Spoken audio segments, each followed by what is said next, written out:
nothing like the fall coming in and weather cooling down and having those fall crops. And today I'm using Brussels sprouts.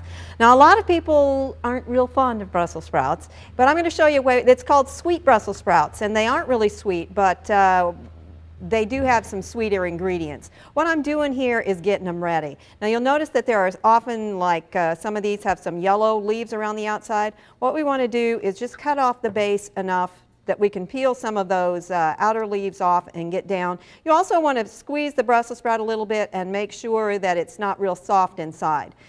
Now the other problem with Brussels sprouts is that they're like small cabbages. In the outside the leaves are going to cook fairly quick because they're fairly tender, but this core part is not. So what I'm going to do is put a fairly shallow X in the bottom, and that's going to allow the temperature of the water to get into that core and cook that core fairly quickly. We do this with all of them. We need about 10 ounces of Brussels sprouts for the recipe that I'm working on today. Now there are several ways that they could be cooked. You could also cut them in half, which would increase the pace at which they cook. You could put them in water and boil them for a bit. What you have to watch out for is that you don't overcook them, because if you cook them too long, being in the cabbage family, they don't get sweeter like a carrot or an onion would be. What happens is that they just brings out the bitterness. So you want to cook them so that you don't get the color to turn too much and you don't get the flavor to turn, but you do want them to tender up somewhat. So what I've done today is to steam them. And these have been steaming for, close to 10 minutes, and that's enough. I'm just going to turn them off and let this sit here.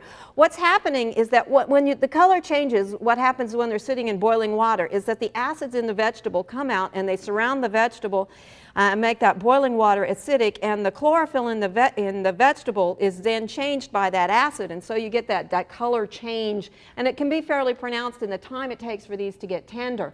But if you steam them, then as the water comes and condenses on the outside leaves, it washes off and it washes away the acids, and so you get as much color retention as you're going to get. If you truly want them to become tender, however, then you're probably just going to have to give up and let some of that color go away. I've cooked these until they're just crisp tender, because we're going to cook them a little bit more in the frying pan that I've got here.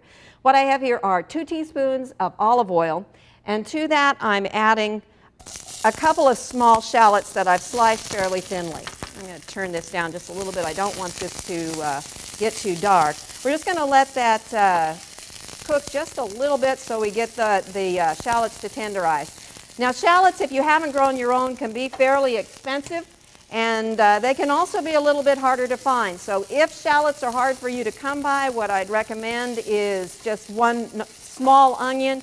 You may want to chop it just a little bit and then slice it as thin as you can get. And this looks like it's about ready. We don't have to cook that very long to be able to move on.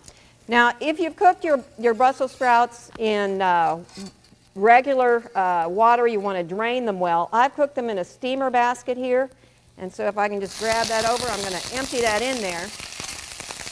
And we're going to let this saute for about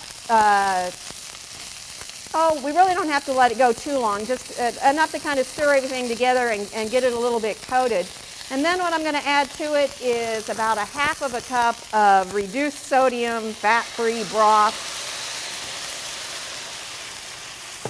And we're going to let that cook long enough for the broth partly to be absorbed into the Brussels sprouts, and partly if it's what that is not absorbed, we want to evaporate down and concentrate the flavors. So that'll take just a couple of minutes.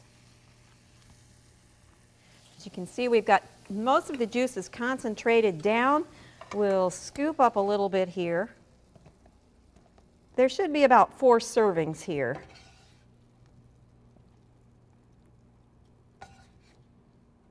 Now Brussels sprouts are extremely high in vitamin C. They're a good source of vitamin A. They're a good source of fiber. They are high in phytochemicals. So all those things that folks look for, these have. Now the last thing we're going to do is sprinkle just a little bit of nutmeg across the top. And if you like a little bit of salt on there, you could do that. It's just a hint. And that's where you get that sweetness concept here. As I said, there's no sugar added, and they don't get sweeter as they cook really, but it's that hint of nutmeg that kind of tricks your mind into thinking that there's sweetness associated with this, because we so often find nutmeg associated with sweeter dishes. I hope you'll try this, For Oklahoma Gardening, this is Barbara Brown.